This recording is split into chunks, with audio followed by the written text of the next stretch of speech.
Jadi kita harus ingat prinsipnya, dana BOS itu adalah amanah dari Undang-Undang Dasar. Maka seharusnya sekolah SD dan SMP sebagai wajib belajar, itu di seluruh Indonesia harusnya gratis. Tetapi kan tidak. Kita kan dapatnya itu 600-an triliun ya tahun ini ya. 600 triliun. Kalau 450 triliun dipakai untuk makan siang. Berarti kan tinggalnya ya 150 triliun. Nah 150 triliun untuk bayar gaji guru dan tunjangan sertifikasi sudah habis, Mas. Ditambah dana BOS tombok. Ya, nggak ada lagi. Lalu ya mau diapakan pendidikan kita kalau seperti itu. Prinsip moral sebuah kebijakan itu adalah apa yang sudah baik itu dipertahankan. Kalau belum bisa membuat yang lebih baik, jangan malah mengurangi kan. Tetapi apa yang sudah ada dipertahankan.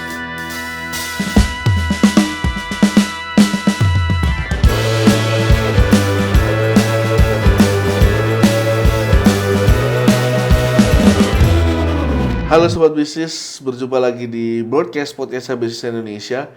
Dan di episode kali ini saya mau mengajak Sobat Bisnis untuk sedikit ngobrol-ngobrol dan juga membahas tentang dunia pendidikan di tanah air. Kalau misalkan Sobat Bisnis membaca pemberitaan belakangan mengenai rencana pemerintah baru untuk menggunakan dana BOS sebagai makan siang gratis, terus juga pemerintah Provinsi DKI Jakarta juga berencana untuk menghapuskan KJP. Nah, kita akan membahasnya lebih dalam lagi dan lebih detail lagi mengenai dunia pendidikan di tanah air. Bersama saya sekarang juga sudah hadir Pak Doni Kusuma, pemerhati pendidikan. Halo Pak, apa kabar Pak? Baik.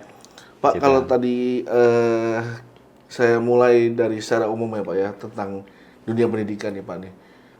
Nah, mungkin seperti Sobat Bisnis sudah ketahui di era Menteri Nadiem Makarim beberapa perubahan dilakukan ya, dan Pak Doni sendiri melihatnya seperti apa nih Pak nih, perubahan-perubahan secara general Pak, secara umum Pak, dari yang dilakukan oleh Pak Nadiem Makarim terhadap kurikulum pendidikan baik dari tingkat dasar, tingkat menengah hingga tingkat perkuliahan sendiri Pak. Ya, saya pada awal ketika Mas Nadiem Makarim terpilih sebagai Mendikbudristek, saya itu punya harapan besar ya bahwa akan ada transformasi pendidikan yang lebih baik dan cepat gitu ya, sehingga kita bisa naik kelas gitu. Tetapi mungkin ekspektasi saya terhadap seorang menteri itu terlalu tinggi, sehingga kalau saya lihat hasil kerja Mas Nadiem selama ini, itu masih sangat jauh dari ekspektasi saya. Jadi apa yang saya harapkan dia bisa melakukan dengan baik, itu ternyata belum bisa dilakukan dengan baik.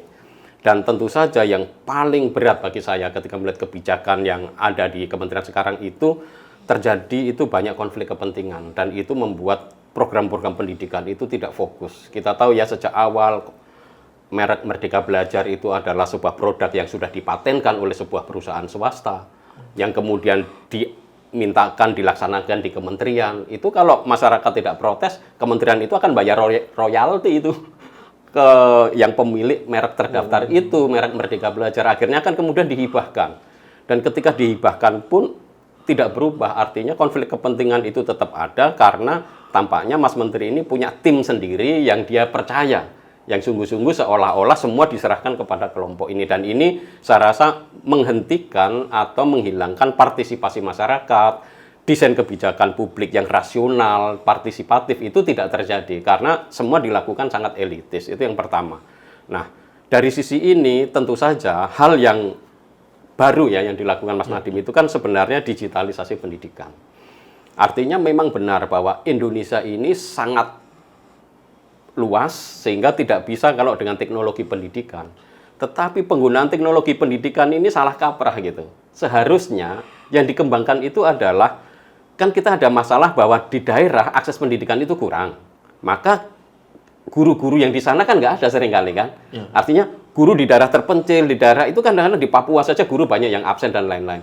Harusnya yang difokuskan itu adalah mendesain produk-produk pembelajaran yang bisa diinstal secara offline, hanya butuh listrik, butuh server lokal, sehingga anak bisa belajar. Tanpa guru pun mereka bisa belajar. Harusnya kan fokusnya di situ. Tapi yang dilakukan apa? Pembuatan anggaran untuk laporan keuangan, yang mempersulit guru juga, dan katanya mengurangi korupsi. Faktanya semakin banyak korupsinya, bukan korupsi dalam arti langsung nyata, tetapi artinya uang itu tidak efektif karena ada kong kali kong dalam hal untuk penyediaan pembelian barang-barang. Laporan lengkap, tertata sesuai dengan peraturan, tetapi tidak efektif. Lalu kemudian malah yang dilatih adalah guru-gurunya. Guru-guru dilatihnya pun bukan latihan untuk mengembangkan bagaimana mengajar yang baik, tapi latihan untuk mengenal apa itu kurikulum merdeka. Loh kan itu kan nggak masuk akal lah. Ini transformasi seperti apa? Bahkan yang terakhir coba bayangkan, platform Merdeka Mengajar diintegrasikan dengan e-kinerja. Ini kan sudah sangat keterlaluan dan tidak masuk akal. Sehingga guru-guru itu banyak sibuk di aplikasi, banyak meninggalkan siswa. Tuh, itu beberapa kebijakan. Dan kebijakan ini tidak tereksekusi dengan baik karena tidak memiliki perangkat bagaimana melatih semua guru di daerah. Saya ambil contoh kurikulum Merdeka yang dulunya prototipe. Kurikulum prototipe itu belum siap. Sampai tahun 2020 terakhir itu, sampai bulan Desember itu naskahnya nggak ada. Jadi sambil jalan lewat PowerPoint yang dipakai. Lalu kemudian selama pandemi, sekarang kan diklaim bahwa kurikulum prototipe itu mengatasi learning loss. Padahal selama pandemi yang mengatasi learning loss adalah kurikulum darurat. Kurikulum darurat itu kurikulum 2013 yang disederhanakan. Lalu selama masa pandemi sampai 2020 sampai 2022, hampir 2 tahun, itu kan sudah mulai normal pembelajaran. Dan hampir 80% sekolah diklaim mempergunakan kurikulum Merdeka. Tetapi faktanya apa? Tes PISA kita jeblok. Artinya sistem kurikulum pengembangan pendidikan ini belum teruji. Dan sekarang sudah mau dibuat secara nasional. Itu untuk pendidikan dasar dan menengah. Yang untuk pendidikan tinggi lebih parah lagi. Tidak pernah di dalam sejarah sistem seleksi masuk perguruan tinggi itu tidak mampu menjaring mahasiswa terbaik. Kenapa? Ya karena tes untuk sains dan sosial, ilmu-ilmu humaniora itu dihilangkan di dalam proses seleksi masuk perguruan tinggi. Lalu kemudian itu semua dilakukan supaya apa? Tidak diprotes orang-orang karena ada kurikulum Merdeka yang tidak ada penjurusan, tetapi peminatan. Kamu bisa bayangkan misalkan seseorang yang dari peminatan sosial, dia bisa masuk ITB bukan karena biologi, kimia, fisikanya bagus, tetapi hanya nilai matematikanya saja yang bagus. Dia bisa masuk di situ. Ini akan merusak sistem pendidikan kita. Dan 10 tahun ke depan, universitas itu semakin kurang berkualitas. Lalu, kampus Merdeka. Merdeka Belajar, kampus Merdeka. Logikanya apa? Ini sangat pragmatis, nggak mikir jauh ke depan. Mikirnya adalah, lulusan ini banyak nganggur, lalu kemudian dibuat magang supaya begitu selesai kuliah, lalu bisa bekerja. Kan faktanya tidak. Emang anak-anak yang magang di suatu tempat itu akan bekerja di situ? Tidak. Gitu. Selain itu biayanya besar. Pertukaran pelajar itu triliunan biayanya. Ya untuk mahasiswa yang dapat kesempatan belajar di luar negeri, meskipun hanya setengah semester, sesuatu yang bagus dong, karena dia mendapatkan manfaatnya. Tetapi uang sebegitu dibandingkan dengan bagaimana nanti dia itu kemudian memproses masuk menjadi seorang yang profesional di bidangnya, nggak bisa. Dan 3 semester untuk studi di luar kampus, itu belum ditata sistemnya. Sehingga sekarang misalkan, saya kalau mau ikut kuliah dengan strategi komunikasi, misalkan critical thinking di tempat saya ngajar critical thinking. Mahasiswa saya kan bisa belajar critical thinking tapi di kampus lain. Itu sistemnya belum tertata. Artinya gini, dia mengajukan ide-ide, gagasan, itu persis sebenarnya kayak yang di Amerika. Di Amerika itu kalau saya ngambil pedagogi, saya kuliah di Boston College. Di Boston College ada mata kuliah pedagogi. Lalu saya nggak wajib ngambil mata kuliah pedagogi di Boston College. Tapi saya bisa ngambil di Harvard. Gitu. Tetapi itu kemudian bisa istilahnya diganti, dimatrikulasi. Tetapi kan syaratnya kan kualitinya harus sama. Nah sekarang dia pakai konsep seperti itu, kampus-kampusnya nggak disiapkan kualitinya gimana? Ya nggak mau dong yang lain. Ini di kampus seperti itu, seperti ini kok dianggap sama dengan yang kami kualitasnya seperti ini. Jadi ada banyak ide, gagasan cemerlang, tapi nggak disiapkan dengan baik. Yang penting ada sesuatu yang baru, ada perubahan, dan akhirnya seperti ini. Dan ketika 3 semester itu dibuat terpisah dari seluruh program belajar, ya ini kan jadi ngaco. Yang harusnya satu program itu membentuk karakter dan spirit profesional, juga dimensi etikanya ada dari sebuah pembelajaran, itu menjadi hilang, digantikan dengan magang-magang. Lalu yang terakhir itu adalah terkait dengan kampus Merdeka. Itu pertama, dia secara sistem belum terintegrasi, kemudian dari program studinya tidak memperkuat proses akademiknya, sistem seleksi masuknya pun juga tidak rigor sehingga tidak memilih anak-anak yang terbaik, ya. Lalu yang ketiga, masalah ijazah atau sertifikat, termasuk bagaimana kualitas jurnal-jurnal kita. S1, S2 kan sudah nggak perlu skripsi sekarang, ya kan? Tetapi ironisnya, yang S3 pun juga nggak perlu publikasi ilmiah. Nah ini bagaimana mungkin seorang S3 doktoral itu nggak pakai publikasi ilmiah? Itu nanti kita akan jago kandang S3 di Indonesia, tapi ilmunya nggak diakui secara universal. Karena untuk S3 itu riset penelitian kan harus menambahkan sesuatu yang baru. Jadi banyaklah kebijakan-kebijakan Mas Nadiem ini yang menurut saya justru di masa depan itu akan merugikan pendidikan. Tadi saya bilang, ini terlalu banyak konflik kepentingan, dan ya program-program ini hanya menguntungkan kelompok-kelompok kepentingan tertentu saja, termasuk perubahan kurikulum, berbagai macam proyek aplikasi, dan lain-lain itu.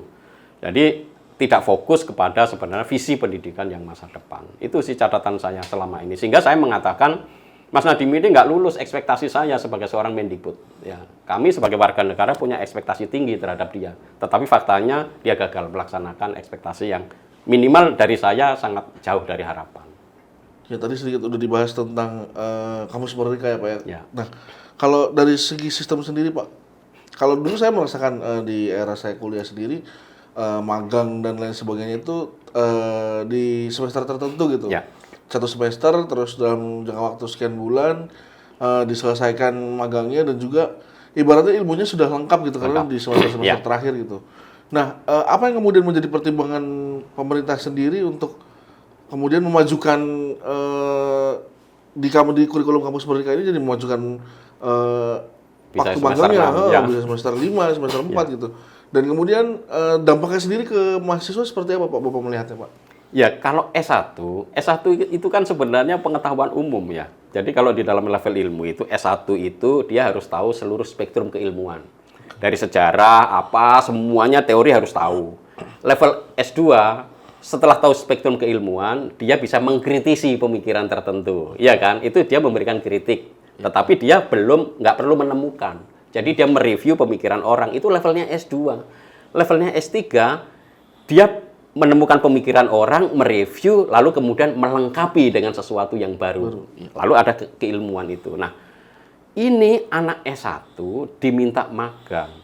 Dan itu 3 semester. Dan magangnya tidak harus sesuai dengan jalurnya loh. Jadi magang ini lintas disiplin gitu. Jadi misalkan kalau ini di sekolah itu menjadi kacau. Misalkan tiba-tiba ada mahasiswa datang ke sekolah luar biasa, SLB, minta untuk magang menjadi guru SLB. 1 semester ngurusin anak SLB, dia anak teknik kimia misalkan. Nggak ada hubungannya dengan SLB.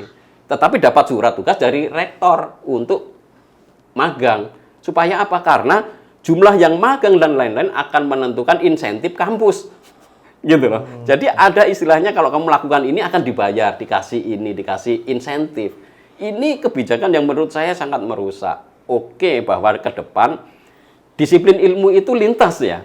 Tetapi kan dalam konteks S1 kan nggak bisa seperti itu. Kalau kita mau magang dan targetnya adalah bisa bekerja, harusnya tim Kemdikbud memastikan siapa yang magang di situ, lembaga yang dimagangin nanti akan menerima anak itu, harus ada MOU-nya. Sekarang kan nggak ada. Hanya MOU bahwa ini boleh magang di sana, magang itu. Nah, itu yang pertama. Yang kedua, ketika 3 semester itu diambil untuk keseluruhan program, tanpa ada penataan ulang program studi, itu akhirnya hal yang fundamental di dalam keilmuan tertentu itu nggak ketangkap. Karena dia baru belajar dasar-dasar dan sejarahnya, belum masuk ke bagian yang etikanya. Biasanya kan etika, bagian yang spiritnya itu di bagian belakang. Karena ini kan sejarah dulu, baru kemudian etikanya seperti apa, karena itu dimensi ontologis dan aksiologisnya, lalu kemudian dimensi epistemologinya. Jadi bagaimana keilmuan itu dikembangkan. Nah, ini nggak terbentuk.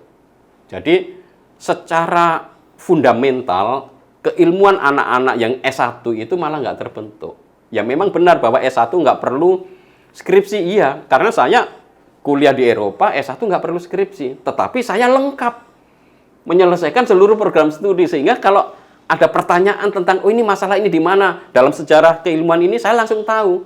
Dan kalau nggak dipelajari, minimal saya tahu literaturnya sehingga bisa cari. Oh, masalahnya di sini, di sini. Jadi mahasiswa bisa memiliki spektrum yang sangat luas terhadap keilmuannya. Dan ini tidak terjadi di era kampus Merdeka, Merdeka Belajar. Karena ya dipotong 3 semester untuk sesuatu yang di luar, yang nggak ada hubungannya.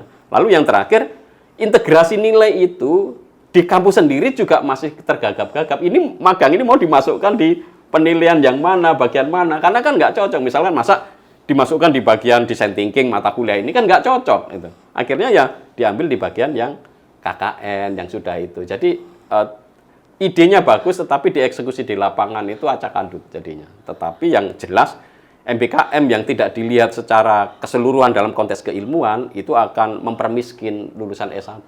Jadinya S1 nanti kalau lulus, misalkan mahasiswa strategic communication, dia lulus, tapi dia nggak lengkap ilmunya. Karena yang 3 semester itu dipakai untuk sesuatu yang dia sukai saja. Itu, Mas. Oke. Melanjutkan ke kebijakan pemerintah nih, Pak nih. Karena kan baru-baru ini juga sedang ramai dibahas tentang dana BOS. Ya. Nah, sebelum kita masuk ke rencana pemerintah pemanfaatan baru dana BOS ini, Bapak melihatnya sejauh ini kebermanfaatan dan keberlanjutan dana BOS seperti apa sih, Pak? Apakah memang benar-benar punya nilai bagi siswa-siswa di pendidikan menengah terutama ya Pak ya, karena kan dana BOS itu dipergunakan di pendidikan dasar dan menengah. Terus apakah sejauh ini nilai-nilai dari dana BOS itu kebermanfaatannya benar-benar maksimal, sudah maksimal, atau memang dirasa masih kurang maksimal sampai akhirnya pemerintah kepikiran gitu untuk mengalihkan dana BOS untuk hal yang lain, Pak, untuk program kerja di pemerintahan selanjutnya, Pak? Ya. Jadi kita harus ingat prinsipnya, dana BOS itu adalah amanat dari Undang-Undang Dasar. Jadi di dalam Undang-Undang Dasar disebutkan bahwa setiap warga negara wajib mengikuti pendidikan dasar dan pemerintah wajib membiayainya. Dan di dalam Undang-Undang Sisdiknas nomor 20 tahun 2003, yang dimaksud pendidikan dasar itu adalah pendidikan dasar 9 tahun. Jadi dari SD sampai SMP. Maka seharusnya sekolah SD dan SMP sebagai wajib belajar itu di seluruh Indonesia harusnya gratis. Tetapi kan tidak, karena ada sekolah negeri dan sekolah swasta. Ya. Sekolah swasta tidak banyak mendapat bantuan dari pemerintah, maka untuk membantu pencerdasan bangsa untuk wajib belajar 9 tahun, diberikanlah namanya dana BOS. BOS itu adalah bantuan operasional sekolah, yaitu bantuan yang diberikan oleh pemerintah untuk memenuhi kebutuhan operasional dan non-personalia. Jadi seharusnya nggak bisa dipakai untuk bayar gaji guru. Ya. Tetapi dana BOS ini juga selama masa pandemi diperbolehkan bayar gaji guru, tapi guru honorer. Karena gaji guru tetap dan lain-lain kan sudah masuk di anggaran pemerintah. Ya. Artinya udah dimasukkan, meskipun anggaran ini akhirnya anggaran yang guru pegawai negeri sipil, anggaran gaji guru itu, akhirnya dia menghabiskan anggaran pendidikan juga. Karena di eranya Pak Presiden Susilo Bambang Yudhoyono kan di judicial review. Iya. Sebelumnya kan 20% itu murni tanpa gaji guru nggak masuk. Ya. Jadi di Undang-Undang Sisdiknas itu nggak pakai gaji gurunya, sehingga 20% itu lebih banyak. Begitu gaji guru dimasukkan, hampir 10% dari 20% itu habis untuk bayar gaji guru. Dengan adanya tunjangan sertifikasi lebih banyak lagi, sehingga sebenarnya anggaran 20% pendidikan itu kalau kita hitung-hitung yang langsung diterima rakyat Indonesia itu ya hanya lewat dana BOS. Dan dana BOS itu dana personal per siswa per anak. SD itu antara 900.000 sampai 1,5 juta. Yang SMP itu 1,2 sampai 2 juta.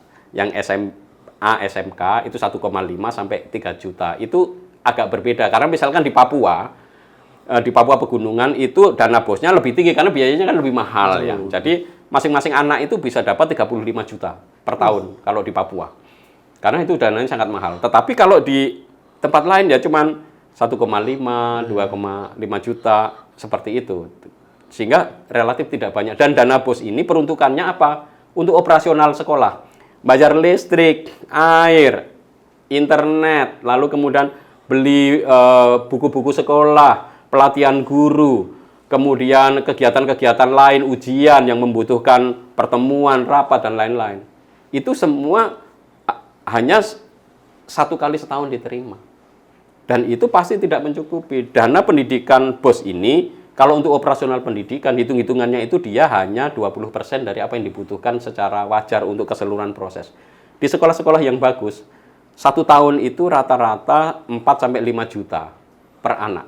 Kalau sekolahnya bagus. Jadi dengan 4-5 juta per anak, dia bisa mensejahterakan gaji gurunya, membuat kegiatan ekstrakurikuler, sumber-sumber pembelajaran, lalu kemudian kegiatan-kegiatan pembentukan karakter. Nah, ini dana BOS itu hanya 10-20% saja. Sehingga di sekolah negeri, SMP misalkan, kalau hanya dengan dana BOS, mereka nggak bisa mengadakan kegiatan ekstrakurikuler. Dan akhirnya meminta sumbangan dari masyarakat. Ketika minta sumbangan, dianggap pungli. Lalu akhirnya banyak sekolah tidak mau kemudian meminta sumbangan dari masyarakat. Itu yang terjadi. Sehingga dana BOS ini sebenarnya sangat terbatas dan selama ini memang sudah sangat membantu. Artinya membantu sekolah-sekolah itu untuk melaksanakan proses pendidikan. Sehingga saya rasa dana BOS ini tetap harus ada dan ditingkatkan. Jangan diambil untuk kepentingan yang lain, karena udah nggak cukup. Cuma 900.000 gimana? Kalau untuk makan siang ya, tomboknya hampir 3-4 jutaan. Dari mana dapatnya gitu? Kalau dana BOS dipakai untuk makan siang gratis ya, nanti guru-gurunya nggak akan ada pelatihan, nggak bisa beli kapur, nggak bisa bayar listrik, nggak bisa beli fotokopi atau menggandakan soal-soal untuk ujian anak-anak. Artinya sejauh ini dana BOS cukup membantu ya Pak ya untuk operasional sekolah dan juga untuk kegiatan-kegiatan sekolah yang dalam artian bukan yang masuk dalam kurikulum, jadi kegiatan-kegiatan tambahan itu artinya cukup membantu Pak, iya, efektif. Cukup membantu, efektif membantu, dan itu masih kurang. Dan dana yang efektif membantu masih kurang ini pun masih banyak di korupsi. Artinya korupsinya itu sekarang kan lebih pintar ya Mas. Jadi di beberapa daerah itu caranya, saya tidak tahu kenapa bisa seperti ini ya. Kalau di Jakarta, dana itu kan ditransfer langsung ke rekening sekolah. Sehingga nggak bisa dipotong oleh pemerintah daerah, seperti di masa lalu. Jadi Mas Nadiem itu menyederhanakan itu dulu ke pemerintah daerah, sekarang langsung ke sekolah. Tetapi ternyata sekolah tetap saja dimintain upeti oleh pemerintah daerah. Di beberapa pemerintah daerah itu ada yang sekolah kalau mau mencairkan dana BOS, harus dapat surat keterangan dari Pemda. Dan Pemda sudah kerjasama dengan banknya. Sehingga sekolah tidak bisa mencairkan sendiri. Nah, pada proses pencairan itu, kamu harus serahkan itu supaya saya berikan KTP surat. Nah, model-model seperti ini tidak terlacak di dalam sistem administrasi itu, yang arkasnya atau kemudian siplah ya, siplah itu untuk pembelanjaan dana-dana BOS, itu nggak terlacak.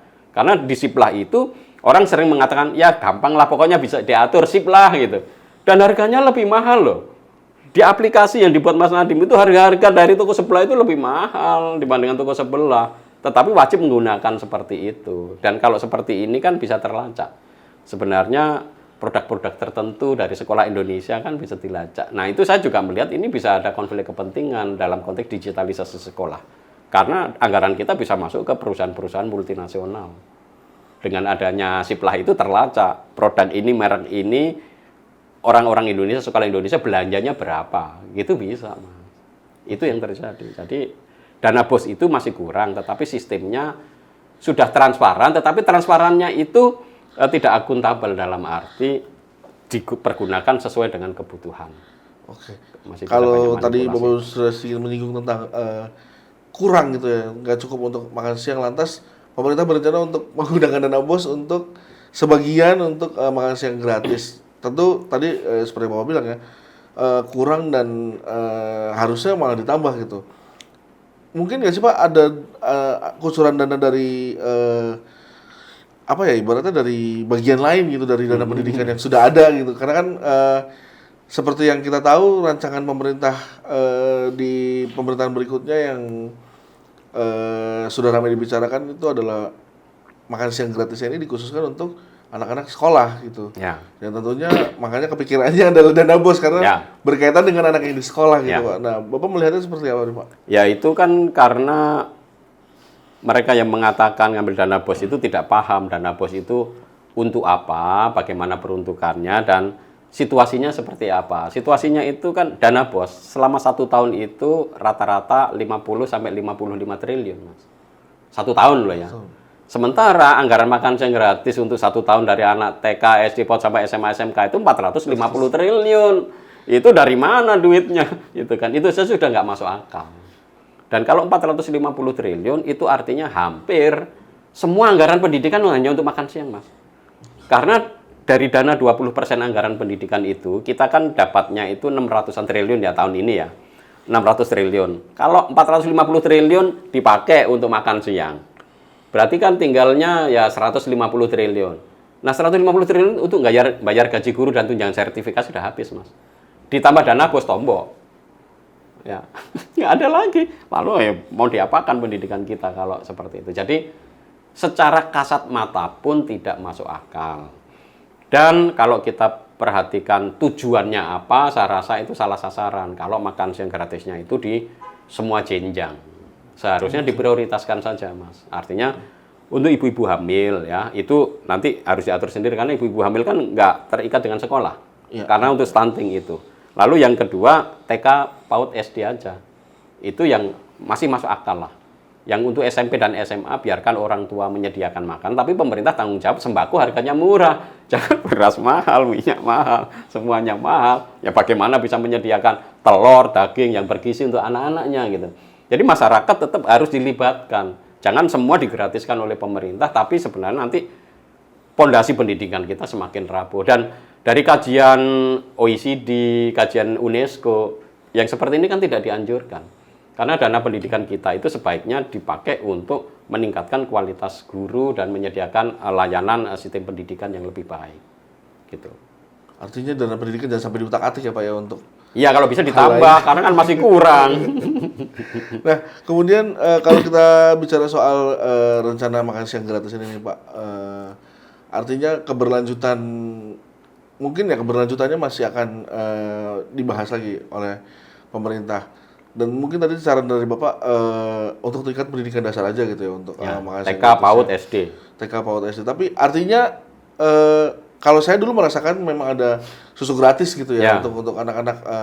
Dan nggak setiap hari kan? Ya, seminggu sekali. Saya juga pernah ngalamin seminggu sekali. Itu apakah artinya masih ada kapabilitas Pak? Ada kemungkinan hal itu bisa dilakukan dilakukan lagi gitu di pemerintahan berikutnya kan? Dulu sempat ada, terus sempat hilang, artinya bisa diadakan lagi. Nah, apakah itu mungkin dilakukan dengan menggunakan dana, ya ibaratnya dana pendidikan, tapi nggak porsinya nggak sebesar itu Pak, nggak sebesar untuk makan siang gitulah Pak. Ya kalau porsinya untuk yang TK, SD, SMP, kalau ngambil dana BOS itu justru malah menyalahi undang-undang nanti. Oke. Karena di undang-undang itu pendidikannya kan gratis dan untuk full gratis dan untuk full gratis itu lewat dana BOS gitu. Karena itu 9 tahun berarti sampai SMP lah. Itu kalau dikurangin nanti layanan pendidikan gratisnya menjadi berkurang. Jadi kalau toh harus TK, SD, PAUD dan sampai SD ya untuk makan siang gratis, itu perlu dipertimbangkan apakah perlu setiap hari atau seminggu 2 kali. Dan tentu saja tidak tepat, ngambil dana BOS itu sangat tidak tepat, tidak direkomendasikan karena dana itu untuk operasional sekolah dari SD SMP saja sebagai program wajib belajar yang amanat undang-undang dasar itu nggak cukup. Karena biaya itu hanya membiayai 20% kegiatan pendidikan yang bisa kita hitung berkualitas. Harusnya itu ditambah dan harus mikir mencari cara lain. Kan waktu kampanye kan janjinya mau akan membuat badan penerimaan pajak nasional atau apa. Nah itu bisa, harus cari-cari cara lain. Anggaran pendidikan kalau toh mau dicari, itu menyederhanakan penggunaan anggaran pendidikan untuk lembaga dan kementerian, Mas.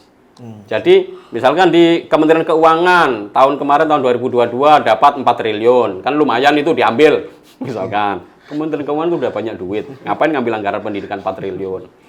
Kementerian Pertahanan memakai 500 miliar bisa diambil. Kemensos 500 miliar bisa diambil. Kan ada 20 sampai 23 kementerian dan lembaga yang juga ngambil ini.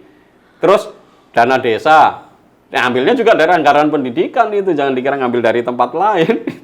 Jadi itu bisa ditata. Kan yang mengatur anggaran pendidikan itu presiden. Dan ada peraturan presidennya. Dan itu bisa sih diatur. Tetapi kalau toh kementerian lembaga diatur, itu menurut saya jumlahnya paling-paling sekitar 50 triliunan. Gitu. Itu saja, itu nggak akan banyak. Oke, artinya mungkin masukan juga untuk rencana pemerintah berikutnya Pak ya, untuk ketika akan menggunakan dana pendidikan sebaiknya dipikir-pikir lagi karena Ya. ya mungkin sudah sangat kurang ya untuk dana pendidikan aja dari di luar dana bos aja sudah kurang, ditambah lagi akan menggunakan dana bos yang hanya 20% saja itu masih kurang untuk pendidikan tambahan pendidikan dasar ya Pak ya. Ya. Nah, mungkin kita akan masuk ke skala yang agak sempit lagi nih Pak nih, yang baru-baru ini juga cukup ramai dibahas tentang bantuan pendidikan di provinsi Pak, DKI Jakarta yang rencananya akan dihapuskan. Bapak melihatnya seperti apa Pak? Karena kan dari PJ Gubernurnya bilang kalau ini tidak tepat sasaran. Tidak tepat sasarannya seperti apa dan apakah benar tidak tepat sasaran? Terus juga apakah ketika dihapuskan ini ada satu kebijakan yang tepat gitu Pak? Melihat Jakarta anggarannya cukup besar ya Pak ya, terutama untuk dibandingkan provinsi-provinsi lainnya. Bapak melihatnya seperti apa Pak? Ya, yang terjadi di DKI ini kan mereka alasannya adalah ada sinkronisasi data di TKS, baik itu dengan Kemensos maupun data-data yang tentang keluarga miskin prasejahtera. Jadi ada registrasi sosial ekonomi ya di situ. Nah, di situ ada 4 kelompok ya, keluarga miskin, sangat miskin, rentan miskin, ya, ada 4 kelompok keluarga miskin. Nah, kalau kita melihat ya, proses ini mungkin bisa mempengaruhi pencairan dana yang sudah diterima anak-anak ini dari keluarga miskin atau prasejahtera untuk memperoleh dana pendidikan. Nah, sebuah kebijakan yang baik itu kan harusnya begini, prinsip moral sebuah kebijakan itu adalah apa yang sudah baik itu dipertahankan. Kalau belum bisa membuat yang lebih baik, jangan malah mengurangi kan. Tetapi apa yang sudah ada dipertahankan. Itu kan prinsip sebuah etika moral dari sebuah kebijakan. Kalau kebijakan itu membuat sesuatu yang baru tetapi lebih buruk, nah ini kan artinya kebijakan ini dianggap tidak bermoral dari sisi etika ya, sudut pandang etika. Maka pemerintah sebaiknya tetap menggunakan prinsip-prinsip moral yang baik di dalam mendesain kebijakan.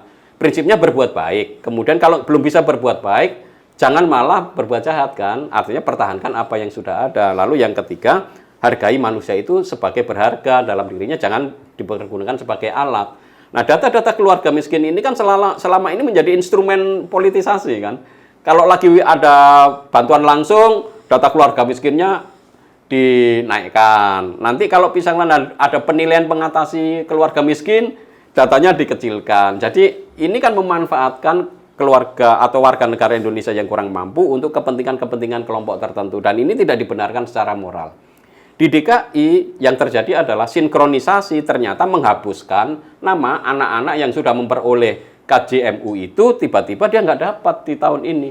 Itu datanya hilang. Mengapa hilang? Karena dianggap dia sudah tidak memenuhi kriteria. Nah, memenuhi kriteria adalah yang tadi di DTKS dan juga di Reksosek itu tadi, data-data itu. Padahal data-data ini kan seringkali keliru loh. Di banyak tempat itu banyak yang salah sasaran. KKN nepotisme kolusi di RT RW kelurahan hanya memberikan dana atau bantuan surat untuk keluarganya saja itu banyak. Lalu bahkan di tingkat kelurahan sangat masif kan, PPDB misalkan. Kenapa tiba-tiba ada surat keluarga miskin begitu banyak masuk di ini perpindahan.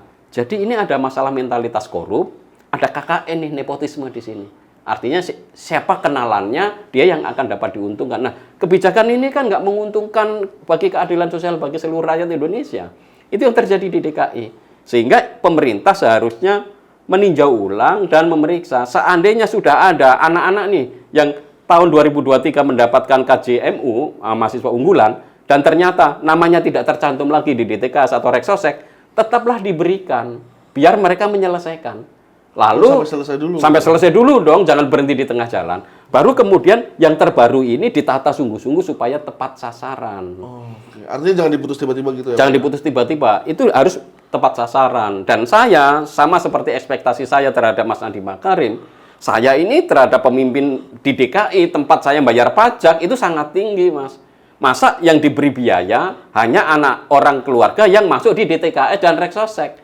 Padahal data keluarga dari miskin yang dia nggak masuk di data itu sangat banyak. Tapi kalau negara tidak hadir, dia nggak bisa kasih kuliah anaknya. Nggak bisa, Mas. Misalkan satu keluarga, gajinya 4 juta. Anaknya 3. Mana bisa dia nyekolahkan anaknya untuk makan sebulan aja udah selesai. Kalau dia 4 juta hanya untuk hidupnya sendiri, ya dia termasuk nggak miskin. Tapi kalau dia nanggung 2 anak, sama, itu sudah jelas miskin harusnya. Tapi kan kelompok ini nggak masuk di dalam keluarga yang miskin ini. Nah, pemerintah DKI harusnya mikirin yang kayak gitu itu. Dan itu banyak sekali di Jakarta. Banyak sekali di Jakarta. Sehingga kualitas warga Jakarta yang harusnya bisa sekolah tidak disupport oleh pemerintah daerah DKI. Anggaran DKI ini tahun kemarin 2023-2024 itu 87 triliunan. Dan dana pendidikannya selalu meningkat. Tahun kemarin itu atau tahun ini itu 17 triliun loh. Banyak loh 17 triliun itu. Nggak semua daerah punya anggaran sebesar ini gitu. Harusnya dengan anggaran 17 triliun itu pemerintah DKI bisa memberikan akses pendidikan dari dasar sampai tinggi gratis loh. Pada warga kota Jakarta. Itu bisa. Tapi kan tidak. Minimum saja. Yang miskin-miskin saja sesuai dengan aturan. Minimalis sekali pemikirannya. Dan itu saya mengatakan, ini nggak serius, nggak punya komitmen lah. Apalagi misalkan KJP. KJP itu untuk anak-anak yang terlibat tawuran, itu bisa dicabut loh. Itu kan nggak adil. Anak terlibat tawuran itu kan bukan masalah pribadi loh. Kecuali kasus personal ya, saya berkelahi itu, oh ternyata ini masalah pribadi, kamu ini, oke dicabut. Kalau tawuran itu itu masalahnya kadang-kadang anak nggak ikut-ikutan, dia ikut-ikutan tiba-tiba dicabut gitu. Jadi prinsipnya pemerintah kan harus memberikan pembiayaan pendidikan untuk warganya, itu prinsip. Bahwa kemudian ada tawuran seperti itu, ya kamu punya tanggung jawab apa untuk membantu meretas tawuran ini gitu. Jangan ada tawuran berarti tawuran dibiarkan aja, nanti diancam kalau kamu ikut tawuran KJP dicabut. Loh. Ini tanggung jawab moralnya sebagai pejabat negara di mana yang harus hadir untuk melindungi, mengayomi segenap seluruh tumpah darah Indonesia, bangsa Indonesia, warga negaranya. Jadi sangat jauh lah. Sehingga pemerintah DKI harusnya lebih clear, lebih jelas komitmennya karena mereka punya sumber daya, punya sumber dana, dan mungkin yang kekurangan adalah komitmen saja. Tidak punya komitmen untuk pendidikan. Nah itu kalau masalah komitmen berarti harus kita memilih pemimpin yang benar. Yang punya komitmen terhadap pendidikan. Oke. Lalu mungkin kalau tadi Bapak bilang harusnya KJP ini berlanjut gitu ya Pak ya, dan sampai selesai ibaratnya sampai si siswa ini sampai selesai lulus kuliah, terus baru nanti akan ada kebijakan baru lagi. Bapak melihatnya apakah kebijakan baru ini nanti akan sama seperti KJP atau ketika nanti ada kebijakan baru untuk yang mirip dengan KJP, sebaiknya seperti apa sih Pak regulasi ini untuk dana untuk rakyat miskin di Jakarta terutama Pak? Iya, kebijakannya menurut saya, jadi pemerintah itu jangan minimalis, jangan ngikutin aturan yang berlaku secara universal ya, tentang yang disebut keluarga miskin, yang kriterianya $2 sehari. $2 sehari itu hanya untuk orang makan aja nggak cukup Mas gitu. 30.000 kita dapat apa sih di Jakarta makan? Betul. Kan nggak dapat. Masa kita mau memakai kriteria keluarga miskin $2? Kan harusnya lebih tinggi lah. Itu pun hanya untuk satu orang loh ya. Bukan keluarga. Kalau keluarga itu nggak cukup. Keluarga itu di Indonesia ya, misalkan kalau dia 100.000 pun per hari. Dia bekerja kan berarti kan 2,5 juta Mas. Ngidupin istri sama 1 anak. Nggak cukup Mas. Itu hanya buat makan aja. Hanya buat makan aja, yang lain enggak gitu loh. Padahal ini kan pendidikan. Jadi pemerintah itu harusnya mikirnya lebih jauh. Dan jangan istilahnya pelit-pelit terhadap rakyat gitu. Karena daripada duit itu nggak jelas peruntukannya, mending kan ini jelas bantuannya. Toh mahasiswa yang dapat dana itu kan setiap semester laporan, Mas. Ya. Jadi laporan perkuliahannya seperti apa, itu kan sebagai wujud tanggung jawab moral anak itu bahwa dia hadir, datang, serius, gitu loh. Itu sudah cukup, gitu. Dan ya kalau bisa anak-anak seperti ini nanti yang bagus berprestasi, ya diangkat sebagai PNS dan lain-lain supaya dia juga bisa berbakti kepada negara ini dengan melayani yang lain. Karena biasanya kalau orang punya pengalaman bahwa dia itu dibantu, punya hutang budi seperti ini, ketika dia nanti jadi pejabat, pasti dia akan ingat, dia akan bantu orang-orang yang pernah mengalami kesulitan seperti dia. Tapi kalau para pejabatnya itu orang yang duduk di singgasana istana, nggak ngerti penderitaan rakyat, ya hopeless lah, nggak akan ada kebijakan-kebijakan yang pro rakyat. Jadi rakyat itu butuh kehadiran negara, butuh pejabat yang punya hati, yang punya komitmen dan berani mengeksekusi. Nah, itu yang dibutuhkan, Mas. Oke kalau gitu. Terima kasih banyak Pak Doni untuk ngobrol-ngobrolnya. Terima kasih juga untuk sobat bisnis yang sudah menyaksikan. Semoga obrolan seputar dunia pendidikan ini cukup cukup mencerahkan dan juga menggugah hati pemerintah terutama ya mengenai masih kurangnya dan masih terbatasnya dana pendidikan di Indonesia ini dan semoga kebijakan-kebijakan kedepannya jauh lebih pro terhadap pendidikan ya Pak ya. Dan tentunya semoga pendidikan Indonesia harapan bersama ya Pak jadi lebih baik dan jadi lebih tertata, lebih teratur lagi dengan anggaran yang lebih maksimal lagi. Terima kasih sekali lagi untuk sobat bisnis yang sudah menyaksikan. Terima kasih Pak Doni. Terima kasih. Sampai jumpa di episode berikutnya.